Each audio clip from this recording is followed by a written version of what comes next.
Welcome back, students. I'm sorry for the small break that I took, or small hiatus. Member review is still up and still waiting to get to 100 subscribers before I do it. Once I get to 100 subscribers, I'll do member review. So you look to a new member of the desk. I got this plant. It has a bow on it, and the name is Asriel, or just Riel. So it's just sort of gonna stay here, right beside the computer. So in the previous lecture, we talked about behavior, temperature, and also trap conversion armaments. That series is over. We're now moving on to the next lecture in the course outline. Something happened with my account. I'm trying to restore the course syllabuses so you guys are still able to check it out. Also the set of all courses. In case you want to decide what course you guys want to go to. Something happened with my account, because that's where I posted the course syllabuses themselves. I'm gonna have to restore everything, and so the links in all the videos that I have right now are not reliable. I'm gonna edit those guys. So it's a small update on LOSC, and I'm gonna use a separate account for that stuff. Alright, so today we're gonna discuss the what if a femboy's behavior acts like a spring. So it sort of oscillates, or if you pull it out, it bounces back and forth, right? And this is actually very good way to model the behavior of gender fluid people, considering they tend to bounce up and down from one gender and another. So we will consider a steel spring attached to a support and hanging downwards. Okay, so if you have your books, which is our parent material, Elementary Differential Equations by Earl D. Rainville and two brothers by the name of Bediant, turn to page 165. Vibration of a spring, section 10.1. So we consider a steel spring attached to a support and hanging downward. So within some limits, some elastic limits, the spring will obey Hooke's law, which means its amount of the distance we pulled it away from equilibrium is equal to the force, is proportional to the force exerted. So when we pull it, the force that we applied to pull it is proportional to how far we pulled it. All right. And so there is therefore associated with each spring a numerical constant, the ratio of the force exerted to the displacement produced by that force. If a force of magnitude Q stretches the spring C, the relation Q equals Kc defines the spring constant K in units of our chosen one, pounds per foot in the case of this book. I don't use the imperial measurement system. I'm actually a metric guy.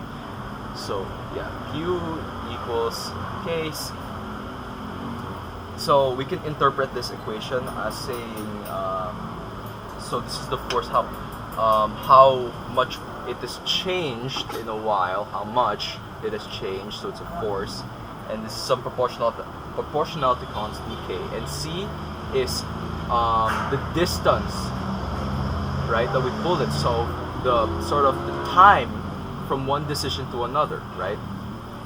So let the body B weighing W pounds be attached to the lower end of a spring and brought to the point of equilibrium where it can remain at rest.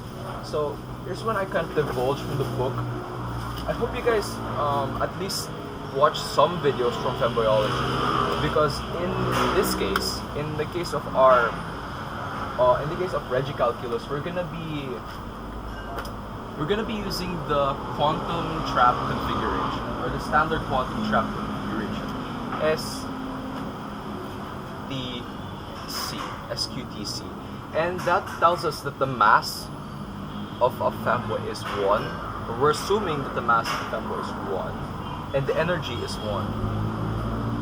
So no matter what we do, the energy is going to be 1, the mass is going to be 1. We discussed that in femboyology, and formulating when we were trying to dabble into quantum mechanics, and when we treated femboys as particles or quanta. Now, since the mass is 1, we can easily flick it and it's gonna bounce all over the place, and it's gonna be some chaotic system.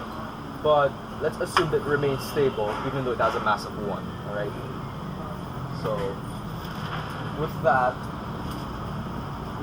alright, so instead of Q and C and QC, let's envision an experiment we perform on the femboy, E, an experiment, not energy, but experiment.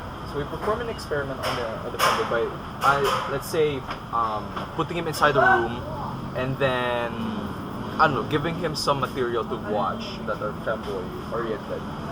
And so let's say that E causes a displacement, an experiment E causes displacement in the decision C, you know C to be the decision, right? So there's a change in C because of E. So we say that E is equal to KC. So this is the decision, this is proportionality constant, this is E. And K is determined by some constant, the change in the decision over the experiment. So C per unit E. So if you consider, as I said a while ago, our trap or the femboy that we have in question follows the standard quantum trap condition. So the mass, which is just the weight divided by gravity, is just 1. And so the displacement follows the equation. So if we go ahead and do some math or some physics, we end up with the equation x, that doesn't look like an x double dot plus b dot plus b x dot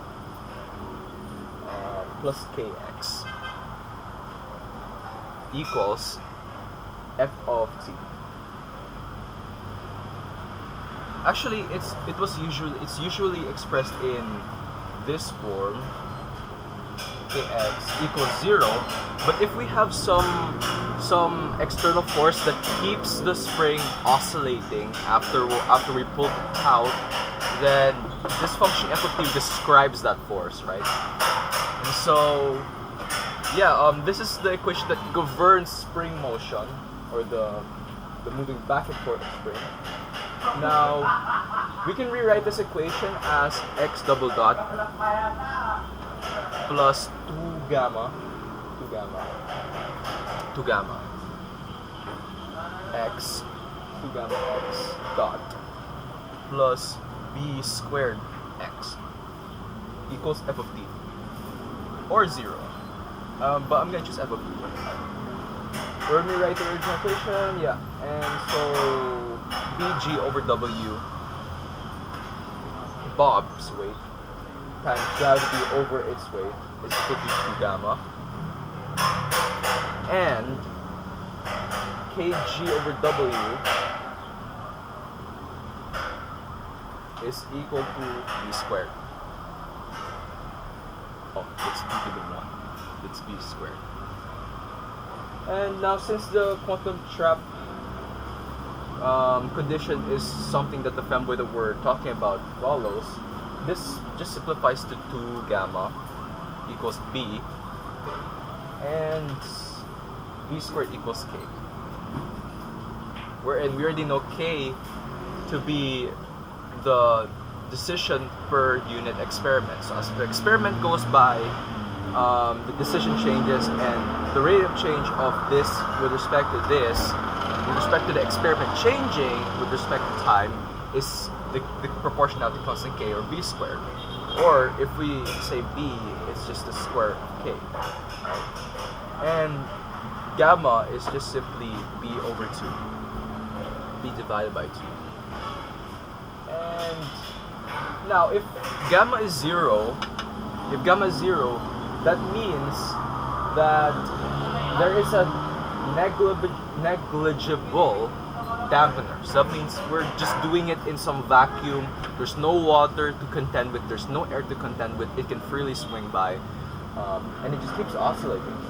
And since you guys already know, ever since our childhoods, when we played with springs from pens or some other things, or where we find springs, that when we pull a spring attached to a wall, pull it, it's gonna bounce back and forth, right? And occasionally lose energy and stop bouncing back and forth. And now, a good way of modeling back and forth motion, including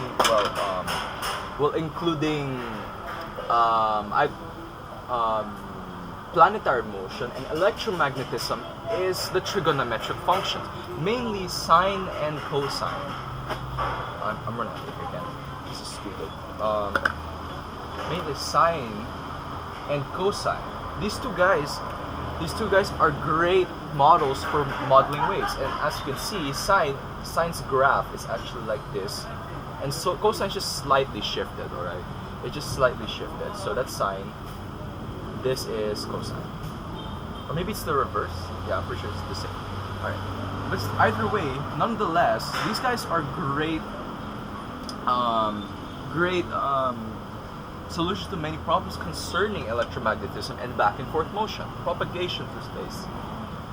And just so it turns out, sine and cosine are great solutions to these problems. And we know that if, okay, so let's say we have a differential equation, dy or dx is equal to f of y, right? Where this is some equation equaling y, or just f of y equals 0. If we have something like this, or a polynomial involving y, such as y double dot plus y dot plus dot dot dot, something like that, we know that sine or cosine and e satisfies these things. And there's a neat relation between e and sine and cosine, because when we have e to the I raised to some variable t, that's equal to the cis function, which is cosine plus I sine theta. And that's pretty neat, actually. Come to think of it. It's pretty neat to think of the x function, or the exponential function, as a function that's equivalent to the trigonometric functions. But e is pretty much just a dampening force in our case. We're considering damped behavior, but in this case we're considering undamped behavior. And we know that if phi of x and phi sub 2 of x are solutions to any of these three or other differential equations that we know, then there's some plus phi sub 2 is a solution as well. And that solution is determined via the Wronskian. And what is the Wronskian? The Wronskian is basically just a determinant of a matrix concerning these two. So since we have two terms over here, we construct a matrix that's 2 by 2, right? And that's composed of the derivative of this and this. And this is phi sub 2 of x, phi prime of x, phi sub 2 prime of x. And take the determinant of this matrix. If the determinant of this matrix consisting of the derivatives of these two functions is non-zero. May I know where you are? Alright, sorry. Something happened. Alright, so where was I? Oh yeah, Wronskian. If the Wronskian of these two functions, which is just the matrix or the determinant of this matrix consisting of the derivatives of these two, is non-zero, that means these guys are linearly independent. So these guys can be summed up, and their sum would still be a solution to this system, to these equations. And these guys separately can be solutions to these equations. Now we know that sine and cosine can solve. Now we know that the differential equation that governs, oscillatory motion, like the spring oscillates back and forth or moves back and forth, is this. Well, we know it to be y double dot plus 2 gamma y dot equals beta plus beta squared y equals f of t. Now this governs oscillatory motion.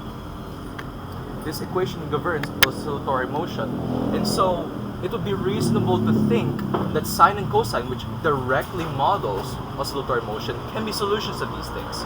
So therefore, from here we can conclude that the solution is x equals c1 sine kt plus c sub 2 cosine of kt, and that is the solution to the system.